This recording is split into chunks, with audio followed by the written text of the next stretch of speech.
नमस्कार दोस्तों, स्वागत है आपका प्रतियोगिता दर्पण में। मैं हूं प्रशांत। आज हम बात करने जा रहे हैं पोंजी स्कीम के बारे में। काफ़ी ज़्यादा इंपॉर्टेंट टॉपिक है आपका पीटी के लिए as well as mains paper 3 के लिए। आइए शुरू करते हैं। सबसे पहले हम न्यूज़ देखेंगे। हाल फिलहाल में एक न्यूज़ आती है कि economic offence wing of Odisha will question Bollywood actor Govinda regarding a Ponzi scheme scam. यहाँ पर मैं आपको नाम बता दूं, सोलर टेक्नो अलायंस STA से रिलेटेड गोविंदा से पूछताछ की जाएगी। STA बेसिकली एक तरीके का पोंजी स्कीम स्कैम है, और ये जो स्कैम है ये ऐसा बाद में समझ में आया इकोनॉमिक ऑफेंस विंग को कि बेसिकली ये क्रिप्टो इन्वेस्टमेंट्स के नाम पर एक पोंजी स्कीम यानी कि पिरामिड स्कीम चला रहे हैं, और इसी से रिलेटेड क्वेश्चनिंग बॉलीवुड एक्टर से की जाएगी। अब आइए डिटेल में समझते हैं हम कि पोंजी स्कीम क्या है, पिरामिड स्कैम क्या है। सबसे पहले हम पोंजी स्कीम की बात करेंगे। Ponzi scheme basically investment scams होते हैं, और ये इन्वेस्टमेंट स्कैम्स बहुत ज्यादा रिटर्न्स प्रॉमिस करते हैं, बहुत ही ज्यादा। एग्जाम्पल के लिए आप ऐसे समझिए कि अगर आपने 1,000 रुपए इन्वेस्ट किए हैं ना, तो एनुअली हो सकता है आपको जो रिटर्न्स प्रॉमिस किए जाएं वो 500 रुपए से 700 रुपए आपको रिटर्न्स प्रॉमिस किए जाएंगे एनुअली। अब यही 1,000 रुपए अगर आप बैंक में रखते हैं और बैंक अगर आपको इंटरेस्ट देगी तो हार्डली हार्डली आपको 50 रुपए भी एनुअली मिल जाए तो बड़ी बात है। बट यहाँ पर पोंजी स्कीम्स में आपको जो रिटर्न्स प्रॉमिस किए जाते हैं वो लगभग 50%, 70%, इवन 100% तक के रिटर्न्स प्रॉमिस किए जाते हैं। अब पोंजी स्कीम का जो नाम है, नाम ओरिजिनेट होता है 1919 में, और ये नाम बेसिकली एक इटालियन कॉनमैन चार्ल्स पोंजी के नाम पर रखा जाता है। इनकी भी अपनी चार्ल्स पोंजी की एक इंटरेस्टिंग स्टोरी है। ये बंदा कनाडा जाता है, और कनाडा में एक बैंक में काम करने लगता है। अब उस बैंक में जब ये काम कर रहा होता है ना, और उसको वहां बैंक का काम करने का तरीका जब समझ में आता है, वहीं से इस बंदे को पोंजी स्कीम का आइडिया आ जाता है। अब मिस्टर चार्ल्स पोंजी क्या देखते हैं कि उस बैंक में जो इन्वेस्टर्स को रिटर्न्स प्रोवाइड किए जा रहे हैं ना, वो लगभग 2 टाइम्स है। जो मार्केट इंटरेस्ट रेट है उससे डबल इंटरेस्ट रेट प्रोवाइड किया जा रहा है वहां के जो इन्वेस्टर्स हैं या फिर जो कस्टमर्स हैं। ठीक है, बैंक के जो कस्टमर्स हैं उनको लगभग डबल इंटरेस्ट रेट दिया जा रहा है, और जो मार्केट में उस समय इंटरेस्ट रेट चल रहा है वो जस्ट हाफ है जितना ये बैंक प्रोवाइड कर रहा है उसका। अब इन्होंने देखा कि यार इस से बेसिकली बैंक का फायदा क्या हो रहा है, इस स्कीम से जो डबल इंटरेस्ट रेट प्रोवाइड कर रहा है बैंक, इससे बैंक का फायदा क्या हो रहा है, बैंक के कस्टमर्स दिन रात बढ़ते चले जा रहे हैं। अब यहाँ पे कुछ समय इन्होंने काम किया, इन्हें लगा कि यार बिजनेस बढ़ाने का तो अपना बैंक का बहुत अच्छा स्टाइल है कि ये सीधा सीधा डबल इंटरेस्ट रेट जो है ये प्रॉमिस कर देते हैं। मार्केट में चल रहा है जो इंटरेस्ट रेट ये उससे डबल दे रहे हैं, और इसीलिए कस्टमर्स जो है यहाँ पर आकर अपना अकाउंट खुलवाते हैं, यहाँ पर अपना पैसा सेव करते हैं, या फिर जो भी इन्वेस्टमेंट स्कीम्स हैं उनमें अपना पैसा लगा देते हैं। बट कुछ समय के बाद एक स्टोरी सामने आती है इस बैंक की कि बैंक के जो भी लोन्स है ना, जो भी लोन्स है इंफ्रास्ट्रक्चरल कंपनीज में और इधर उधर, वो बहुत बुरे फंसे हुए हैं, और बैंक की जो बैलेंस शीट है उसकी हालत बहुत ज्यादा खराब है, और बैंक ने जो इन्वेस्टमेंट्स लगाई हुई है ना वो पैसा वापस आने के चांसेस बहुत ही कम है। और एक सर्टेन टाइम आता है बैंक फेल हो जाता है, और बैंक के जो कुछ लोग हैं वो पैसा लेके मेक्सिको भाग जाते हैं। और इस बंदे को वहीं से आइडिया आता है पोंजी स्कीम का कि आप सोचिए, ये इन्वेस्टर्स से पैसा ले रहे हैं, ये नए इन्वेस्टर्स ढूंढ रहे हैं, मतलब नए कस्टमर्स ढूंढ रहे हैं, बेसिकली नया कस्टमर बेस बना रहे हैं, और जो नए कस्टमर्स का पैसा आ रहा है उससे ये डबल इंटरेस्ट रेट जो पुराने कस्टमर्स हैं उन्हें पे किए जा रहे हैं। ये डबल इंटरेस्ट रेट जो ये पे कर रहे हैं ये अपनी जेब से, ये अपने बिजनेस से थोड़ी पे कर रहे हैं ये बैंक वाले। ये एक्चुअल में पे कर रहे थे जो नए कस्टमर्स मिल रहे थे इनको उनके पैसे से। तो यहाँ पर चार्ल्स पोंजी को पोंजी स्कीम का आइडिया आता है कि इस तरीके से बिजनेस किया जा सकता है, क्योंकि at the end of the day जिस बैंक में ये काम कर रहे थे वो भी कोलैप्स हो गया था। तो यहाँ से शुरुआत होती है इनके आइडिया की। हालांकि काफी इनके बीच में जो ये बैंक कोलैप्स होने के बाद काफी हालत खराब होती है, छोटे मोटे स्कैम्स में फिर फंसते जाते हैं, और इसके बाद जेल वेल में भी चले जाते हैं, और जब जेल से निकलते हैं तो फाइनली ये यूएसए पहुंचते हैं, और यूएसए में बॉस्टन में ही अपनी स्कीम की शुरुआत करते हैं। वहां पे कुछ छोटे मोटे स्कैम्स के थ्रू ये अच्छा पैसा कमाते हैं और पकड़े नहीं जाते हैं, और वो जो पैसा था उस पैसे से ये एक इन्वेस्टमेंट कंपनी खोलते हैं, और वहां पर काफी इन्वेस्टर्स पैसा डालते हैं, और क्योंकि ये छोटे मोटे स्कैम्स करते रहते हैं इन द मीन टाइम और इन्हें अच्छे खासे रिटर्न्स मिलते हैं, तो ये बड़े रिटर्न्स इनिशियल इन्वेस्टर्स को प्रॉमिस कर देते हैं। अब कुछ रिपोर्ट्स की माने तो जब ये फ्रॉड्स चल रहे थे 20th सेंचुरी की शुरुआत में, उस समय आप सोचिए आज से लगभग 100 साल पहले की बात कर रहे हैं हम। उस समय $1250 की इन्वेस्टमेंट पर एनुअली एनुअली लगभग 750 यानी कि $750 की रिटर्न ये बंदा दे रहा था। हम इस फिगर से ही समझ सकते हैं कि कितना बड़ा रिटर्न, और इतने बड़े रिटर्न पे शुरुआत में अगर इन्वेस्टर्स को इतना बड़ा रिटर्न दिया गया, फॉर श्योर वो स्कीम प्रमोट करेंगे और नए इन्वेस्टर्स आएंगे। और यहाँ पर हमने क्या देखा कि एक्चुअल में हम आगे पोंजी स्कीम में भी देखेंगे, हाल फिलहाल में हमने बैंक वाले स्कैम में भी यही बात देखी थी कि जो नए इन्वेस्टर्स आ रहे हैं ना, नए इन्वेस्टर्स हैं जो आपके, वो जो पैसा डाल रहे हैं उससे ओल्ड इन्वेस्टर्स को प्रॉफिट्स मिल रहे हैं। यानी कि यहाँ पे किसी तरह का रेवेन्यू जनरेट नहीं हो रहा है, किसी तरह का प्रोडक्ट नहीं बिक रहा है, किसी तरह का कोई बिजनेस नहीं हो रहा है, बस नए इन्वेस्टर्स से पैसा लिया जा रहा है और पुराने को उनके रिटर्न्स दिए जा रहे हैं। तो सेम यहाँ पर होने लगा कि नए इन्वेस्टर्स आते जा रहे थे, और क्योंकि ये छोटे मोटे स्कैम में इन्वॉल्व होकर के और पैसा ये कमा रहे थे, तो ये नए इन्वेस्टर्स को इतने हाई रिटर्न्स दे पा रहे थे। और उसके बाद इनकी जो स्कीम है वो ऐसी चलती है, इनकी इन्वेस्टमेंट कंपनी ऐसी चलती है कि यूनाइटेड स्टेट्स के मल्टीपल सिटीज में ये अपने ऑफिस का ब्रांच, या फिर कहना चाहिए कि जो सिक्योरिटीज का बिजनेस खोलते हैं, ये उस बिजनेस हाउस के मल्टीपल ब्रांचेस खोल देते हैं यूनाइटेड स्टेट्स की मल्टीपल सिटीज में। और क्योंकि बहुत हायर रिटर्न्स क्लेम कर रहे थे, इसलिए काफी सारे इन्वेस्टर्स इनके पास में आते हैं। और उस समय की इनकी शुरुआती 2 से 3 महीने में कितनी इन्वेस्टमेंट आती है अगर हम आज से कंपेयर करें, तो it is equivalent to more than 3 crore 80 lakh US dollars. ये शुरुआती कुछ महीनों की इन्वेस्टमेंट थी जो इनके पास में आई थी। और जब इतना पैसा इनके पास में आया तो ये पुराने इन्वेस्टर्स को तो पैसा दे ही पा रहे थे, बट कभी ना कभी ये स्कीम कोलैप्स हो ही जाती है, जो इस केस में भी हुआ। तो बेसिकली ये हमने चार्ल्स पोंजी के बारे में पूरा जाना कि चार्ल्स पोंजी को किस तरीके से आइडिया आया पोंजी स्कीम का, और कैसे इन्होंने यूनाइटेड स्टेट्स में अपनी पोंजी स्कीम चलाई, और कितने मिलियंस ऑफ जो डॉलर्स हैं इन्हें मिले। अब बेसिकली पोंजी स्कीम का काम होता ही ये है। पोंजी स्कीम में जैसा मैंने आपको बताया, नए इन्वेस्टर्स को ढूंढा जाता है, और नए इन्वेस्टर्स जो इन्वेस्ट करते हैं ना, उन्हीं से पुराने इन्वेस्टर्स को पैसा दिया जाता है। तो यहाँ पर किसी तरह का कोई बिजनेस नहीं हो रहा है, किसी तरह का कोई रेवेन्यू जनरेशन नहीं हो रहा है, और जब ये हो ही नहीं रहा है तो कभी ना कभी तो ये जो सिस्टम है ये कोलैप्स करेगा। अब पुराने जो इन्वेस्टर्स हैं उन्हें अच्छा खासा रिटर्न मिलता है, और उन्हें मिलता ही रहता है एक लंबे समय तक। And this is the reason कि ये लोग नए इन्वेस्टर्स को अट्रैक्ट करने के लिए काफी मेहनत भी करते हैं। इन्हें शायद पता ही नहीं होता है कि जेन्युइनली पैसा आ कहाँ से रहा है, ऐसा क्या बिजनेस हो रहा है जहां से पैसा जनरेट कर रही है जो भी कंपनी है या जो भी फंड्स हैं।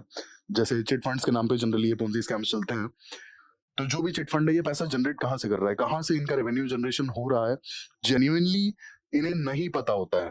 और जो पुराने इन्वेस्टर्स होते हैं, क्योंकि एनुअल बेसिस पे या मंथली बेसिस पे इन्हें अच्छे रिटर्न्स मिल रहे होते हैं, तो ये और ज्यादा नए से नए इन्वेस्टर्स को पकड़ना चाहते हैं कि नए से नए और ज्यादा से ज्यादा लोग इसमें इन्वेस्ट करें, जिससे कि जिन लोगों ने पहले से इन्वेस्ट किया हुआ है उनका अच्छा खासा कमीशन बनेगा और हायर रिटर्न्स भी मिलेंगे। अब यहाँ पर एक कोर प्रिंसिपल की अगर बात की जाए, तो पोंजी स्कीम का आपने इस पूरी डिस्कशन से एक कोर प्रिंसिपल जो समझा वो क्या है, वो ये है कि नए इन्वेस्टर्स अगर यहां पर नहीं मिलेंगे ना, तो ये स्कीम कोलैप्स कर जाएगी।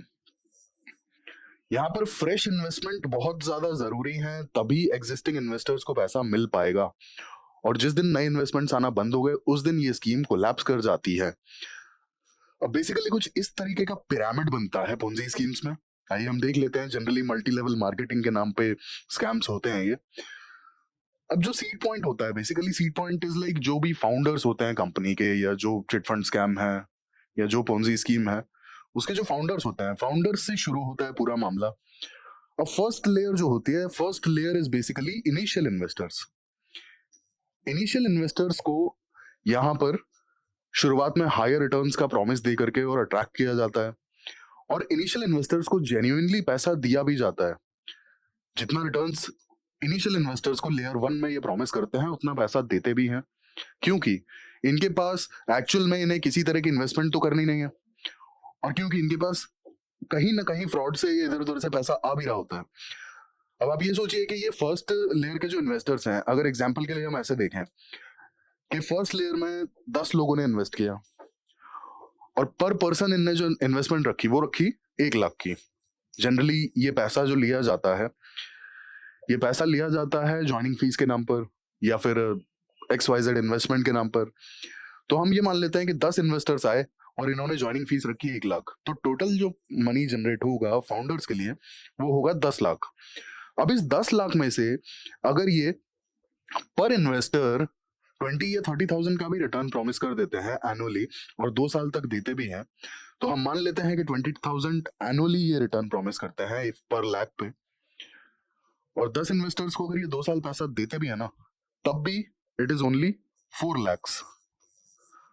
मतलब अब देखिए कि इनसे ही पैसा लेके उसे बैंक में रख के उस पर इंटरेस्ट बढ़ा के और इन्हीं का पैसा इनको वापस कर रहे हैं, जीरो इन्वेस्टमेंट।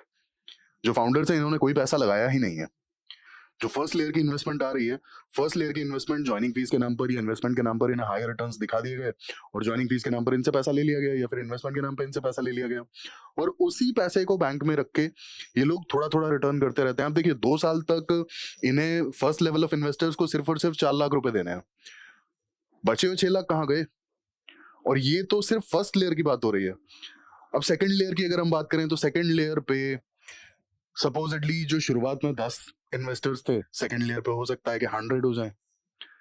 अब 100 से अगर पर लाख लिया जाएगा तो आप सोचिए कितना होगा जाके, ठीक है। और इसमें से भी ये 2 साल तक अगर इनको रिटर्न्स प्रोवाइड करते हैं तब भी मेजॉरिटी पैसा इनके पास बचा रहेगा। फिर थर्ड लेयर पे ये बढ़ के हो जाएगा 1000 से फाइनली कितना पैसा पहुंचेगा, क्योंकि जो फाइनल पैसा है, जो फाइनल इन्वेस्टमेंट है या ज्वाइनिंग फीस है या जो भी है, वो तो फाउंडर्स के पास में ही जा रहा है ना। और बीच में जो लोग हैं इन्हें कमीशन भी मिलता है छोटा मोटा और रिटर्न्स भी मिल रहे हैं अपने इन्वेस्टमेंट पे। जैसे इन्होंने 1 लाख रुपए दिए तो 1 लाख पे इन्हें सालाना एनुअली 20,000 रुपीज का रिटर्न प्रॉमिस किया है। और अगर ये ठीक ठाक इन्वेस्टर्स लेकर आते हैं तो साथ में इन्हें एनुअली 2,000 से 5,000 या 10,000 का कुछ एडिशनल आपका कमीशन और दे देंगे। तो ये जो कमीशन प्रोवाइड किया जाएगा और एनुअल रिटर्न्स प्रोवाइड किए जाएंगे, it makes this scheme like damn attractive. क्योंकि इनिशियल इन्वेस्टर्स जो है ना, जैसे फर्स्ट लेयर के और सेकंड लेयर के, इन इन्वेस्टर्स के पास में बहुत ज्यादा रिटर्न्स पहुंचेंगे, और जब इनके पास में बहुत ज्यादा रिटर्न्स पहुंचेंगे तो थर्ड लेयर और फोर्थ लेयर के इन्वेस्टर्स को दिखाई देगा कि इन लोगों के पास जब इतना रिटर्न आ रहा है तो हमें भी मिल जाएगा। और ये फाइनली लेयर्स बढ़ते बढ़ते बढ़ते बढ़ते आपका nth लेयर और k लेयर तक पहुंच जाता है, ठीक है। 5, 10, 15 लेयर्स बन जाती हैं। बट जैसा कि हमने देखा था कि पोंजी स्कीम का एक्चुअल में जो कोर प्रिंसिपल है वो क्या है, नए इन्वेस्टर्स मिलते रहेंगे तो पुराने इन्वेस्टर्स का पैसा उन तक पहुंचता रहेगा, और जिस दिन नए इन्वेस्टर्स मिलना बंद हो गए उस दिन ये स्कीम कोलैप्स कर जाएगी, किसी के पास कोई पैसा नहीं पहुंचेगा, कोई रिटर्न्स नहीं पहुंचेगा। और जिस दिन ये स्कीम कोलैप्स हुई उस दिन जो फाउंडर्स हैं, फाउंडर्स सारा पैसा उठा करके और किसी अदर कंट्री में भाग जाएंगे, दिल बी एब्सकॉन्डिंग, दैट्स इट। तो यहाँ पर इस तरीके से ये पिरामिड का स्कैम होता है। टॉप पर आपके जो हैं ये फाउंडर्स हैं, और इसके बाद लेयर बाय लेयर चीजें बढ़ती चली जाती हैं, और सपोज यहाँ पर के लेयर पर आने के बाद मल्टीपल इन्वेस्टर्स होते हैं, मल्टीपल नोड्स होते हैं, और उनके नीचे भी मल्टीपल इन्वेस्टर्स होते हैं। और ये जो मल्टीपल इन्वेस्टर्स हैं, ये मल्टीपल इन्वेस्टर्स पैसा देते हैं, तभी ऊपर के लेयर्स पे जितने इन्वेस्टर्स हैं उनके रिटर्न्स पहुंचते हैं। और जिस दिन ये लास्ट लेयर के लोग पैसा देना बंद कर देते हैं और नए इन्वेस्टर्स इनको नहीं मिलते हैं, उसी दिन ये स्कीम कोलैप्स कर जाती है। अब बेसिकली यहाँ पे जो स्कैम्स होते हैं वो इस तरीके से होते हैं कि मल्टी लेवल मार्केटिंग की जाती है, ठीक है। मल्टी लेवल एज इन कि जो हमने मार्केटिंग ये वाली देखी पिरामिड का जो स्कैम, तो फर्स्ट लेयर ने सेकंड लेयर के लिए मार्केटिंग करी, सेकंड लेयर थर्ड लेयर के लिए मार्केटिंग करेगा, थर्ड लेयर फोर्थ लेयर के लिए मार्केटिंग करेगा। तो इस तरीके से चलता जाता है ये। यहाँ पर आप देखेंगे कि एक साइकिल सा बना हुआ है, एक लूप सा बना हुआ है कि इनिशियली जो फाउंडर्स हैं उन्होंने फर्स्ट लेयर वालों के लिए मार्केटिंग की और उन्हें अपने जो रिटर्न्स हैं, जो प्रॉफिट्स हैं, वो उसके बारे में समझाया। इसके बाद फर्स्ट लेयर वालों ने सेकंड लेयर वालों को समझाया, सेकंड लेयर वालों ने थर्ड लेयर वालों को समझाया, थर्ड लेयर वालों ने फोर्थ लेयर वालों को समझाया, और इस तरीके से ये बढ़ता चला जाता है। और इसी को कहते हैं अपन मल्टी लेवल मार्केटिंग। अब मल्टी लेवल मार्केटिंग एक्चुअल में इंडिया में इलीगल नहीं है जब तक के कोई लेजिटिमेट प्रोडक्ट वो नहीं बेच रहे हैं। अगर कोई लीगल और कोई लेजिटिमेट प्रोडक्ट या फिर कोई सर्विस प्रोवाइड कर रहे हैं मल्टी लेवल मार्केटिंग में, तो वो इलीगल नहीं है। हालांकि जो डायरेक्ट मार्केटिंग कंपनीज हैं, इन्हें प्रोहिबिट किया गया है किसी भी तरह की पिरामिड स्कीम के लिए या मनी सर्कुलेशन स्कीम के लिए। ये इस तरीके की स्कीम्स में पार्टिसिपेट नहीं कर सकती हैं। अब ये स्कीम कोलैप्स कैसे होती है? जैसा मैंने आपको बताया था कि लोएस्ट लेवल पे जब नए इन्वेस्टर्स मिलना बंद हो जाते हैं, उसी मोमेंट पे स्कीम कोलैप्स होना शुरू हो जाती है। रीजन बीइंग, जो हमने बैंक का केस स्टडी पढ़ा था, जहां से मिस्टर चार्ल्स पोंजी को ये आइडिया आया था, सेम उसी तरीके से होता है कि नए इन्वेस्टर्स नहीं मिलते हैं ना, तो जो इनकमिंग फंड्स होते हैं, नए इन्वेस्टर्स अगर नहीं मिलते हैं, तो जो इनकमिंग फंड्स होते हैं, incoming funds are far less than outgoing funds. मतलब जो रिटर्न्स प्रॉमिस किए होते हैं कंपनी ने, या जो भी इन्वेस्टमेंट फ्रॉड है या जो चिट फंड है, इन्होंने जो रिटर्न्स प्रॉमिस किए होते हैं, ये उतने रिटर्न्स प्रोवाइड करेंगे अगर, और अगर इन्हें नए इन्वेस्टर्स नहीं मिलेंगे तो इनके पास इतना पैसा होगा नहीं जितना इन्हें देना पड़ेगा। और यही रीजन होता है कि स्कीम कोलैप्स कर जाती है।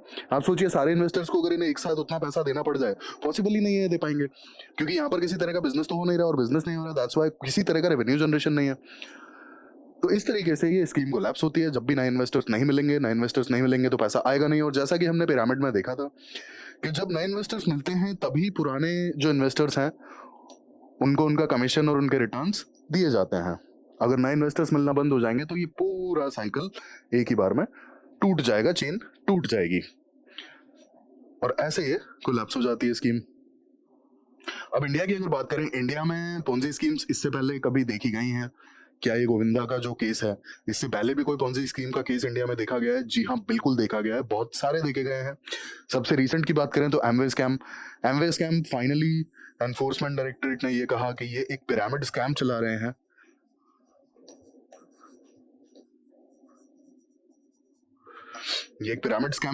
अब एक्चुअल में एमवे एक कंपनी थी जो बेसिकली एफएमसीजी में डील करती थी, फास्ट मूविंग कंज्यूमर गुड्स, इनके साबुन और तेल और शैम्पू और बहुत सारी चीजें आती थी। बट जेन्युइनली देखा जाए तो ना तो इनके प्रोडक्ट्स कोई बहुत ज्यादा अच्छे होते थे, और ना ही इनके प्रोडक्ट्स मार्केट में आपको बहुत ज्यादा बिकते हुए दिखेंगे। बट ये क्या करते थे कि आप मेंबर बने तो आपको एनुअली एमवे के प्रोडक्ट्स खरीदने पड़ेंगे और आपको वो डिस्काउंट पे मिलेंगे। बट आप एक काम और कर सकते हैं कि अगर आप अपने अंडर कुछ मेंबर्स को और ऐड करवा दें तो आपको उन प्रोडक्ट पे और एक्स्ट्रा डिस्काउंट मिल जाएगा। कुछ इस तरीके से ये काम करते थे, और इनकी एक सर्टेन मेंबरशिप फी होती थी। तो ये चीजें पता पड़ी ईडी को कि ये एक पिरामिड स्कैम चला रहे हैं, और ये कोई भी एफएमसीजी का बिजनेस नहीं कर रहे हैं, और ग्लोबल लेवल पर भी इन्हें काफी इन्वेस्टर्स को अपना पैसा लौटाना है। अब इसके बाद देखें दूसरा, ये तो रिसेंट की बात हो गई एमवे की, Rose Valley chit fund scam 2014 and Saradha chit fund scam. अब एक्चुअल में शारदा चिट फंड स्कैम हुआ, उसके बाद में Rose Valley chit fund scam हुआ। इसका रीजन सुप्रीम कोर्ट का order. Saradha chit fund scam हुआ, काफी लोगों का पैसा इसमें डूबा, तो सुप्रीम कोर्ट ने ये ऑर्डर दिया था कि जो भी ये छोटे इन्वेस्टमेंट लेने वाली कंपनीज हैं उनकी थरो इन्वेस्टिगेशन होनी चाहिए। और उस इन्वेस्टिगेशन में ये पता पड़ता है कि रोज वैली चिट फंड भी एक तरीके से एक स्कैम ही है। रोज वैली स्टैब्लिश होती है और ये अपना बिजनेस करते हैं, और बिजनेस के बाद सडनली ये एक अपना कुछ सर्टेन प्लान्स लेकर आते हैं। हालांकि शारदा चिट फंड स्कैम की तरह इनका पूरा गोलमाल नहीं था, ये अपने इन्वेस्टर्स को टाइमली रिटर्न्स पे कर पा रहे थे। और क्योंकि उस समय गवर्नमेंट बैंक्स या फिर पोस्टल बैंक्स में बहुत कम इंटरेस्ट रेट थे, तो इन दोनों कंपनीज ने एक चीज़ की, इन दोनों कंपनीज ने भी हायर रिटर्न्स का प्रॉमिस किया। ऑलमोस्ट 12 से 15% रिटर्न्स एनुअली देने का इन्होंने प्रॉमिस किया, और आप देखेंगे 12-15% आज की तारीख में फिक्स डिपॉजिट पर भी नहीं मिलता है। इतने हायर रिटर्न्स इन्होंने प्रॉमिस किए, काफ़ी लोगों का पैसा गया, and that's why Saradha chit fund scam में काफ़ी लोगों का पैसा इसमें गया। उसके बाद सुप्रीम कोर्ट का एक ऑर्डर आता है कि जो भी कंपनीज छोटे इन्वेस्टर्स और छोटी इन्वेस्टमेंट्स लेती हैं उनकी एक थरो इन्वेस्टिगेशन होनी चाहिए। और उस इन्वेस्टिगेशन में पता पड़ता है कि रोज वैली का एक्चुअल में जितने फंड्स इन्हें एनुअली मिलते हैं उससे ज़्यादा इनके एक्सपेंसेस हैं, और इन्हें अपने इन्वेस्टर्स को बहुत सारा पैसा देना है, क्योंकि जेन्युइनली यहाँ कोई बिजनेस तो हो नहीं रहा था ना। रेवेन्यू जनरेशन कहाँ से दिखाएंगे ये लोग? जेन्युइन बिजनेस होगा तभी तो रेवेन्यू जनरेशन दिखा पाएंगे। तो ये स्कैम्स पकड़ में आए, और भी काफ़ी सारे स्कैम्स है, बट ये हमने 3 मेन देख लिए। अब एमवे का ये आप रिसेंट आर्टिकल देख सकते हैं, case against Amway. Basically ED ने यहाँ पर केस फाइल किया था, और ये pyramid as well as multi level marketing का स्कैम है। अब जब इतने सारे स्कैम्स देखने को मिल रहे हैं तो क्या गवर्नमेंट ने इस पे किसी तरह का कोई एक्शन नहीं लिया, किसी तरह का लॉ या लेजिस्लेशन नहीं बनाया? बिल्कुल बनाए हैं, लेकिन इसके बावजूद भी काफी भोले भाले लोग इन स्कैम्स में फंस जाते हैं। आइए लॉज के बारे में जान लेते हैं। Price sheet and money circulation banning act 1978 ये पोंजी स्कीम्स को बैन करता है। बेसिकली एक सेंट्रल गवर्नमेंट का या फिर यूनियन गवर्नमेंट का एक्ट है, लेकिन स्टेट गवर्नमेंट्स भी इसे इंप्लीमेंट करती हैं। नेक्स्ट आता है prevention of money laundering act. अब यहाँ पे एनफोर्समेंट डायरेक्टरेट यानी कि ईडी के पास में पावर्स होती हैं कि जो भी पोंजी स्कीम्स से रिलेटेड फंड्स हैं उन्हें मनी लॉन्ड्रिंग ना हो सके उन फंड से, उस पैसे से जो कि पोंजी स्कीम से कमाए गए हैं। लास्टली जो रीसेंट एक्ट है banning of unregulated deposit schemes act 2019। अब यहाँ पे काफी ज्यादा स्ट्रिंजेंट प्रोविजंस लाए गए हैं स्पेसिफिकली पोंजी स्कीम्स या फिर फ्रॉडुलेंट स्कीम्स के लिए। और जो भी इन्वेस्टर से पैसा लिया गया है उसे पूरा पूरा पैसा लौटाना पड़ेगा। इसके अलावा फाइन भी होगा और जेल के भी प्रोविजंस यहाँ पर हैं। तो ये हमने देखा पोंजी स्कीम के बारे में, पूरा टॉपिक को डिटेल से डिस्कस किया कि क्या है पोंजी स्कीम, कहाँ से आया और इंडिया में रिसेंटली कोई फ्रॉड्स हुए हैं या नहीं हुए हैं उसके बारे में भी हमने देखा, और लॉज के बारे में भी जाना कि पोंजी स्कीम से रिलेटेड लॉज इनेक्टेड हैं या नहीं। ये थी हमारी आज की discussion. Thank you, thanks for watching.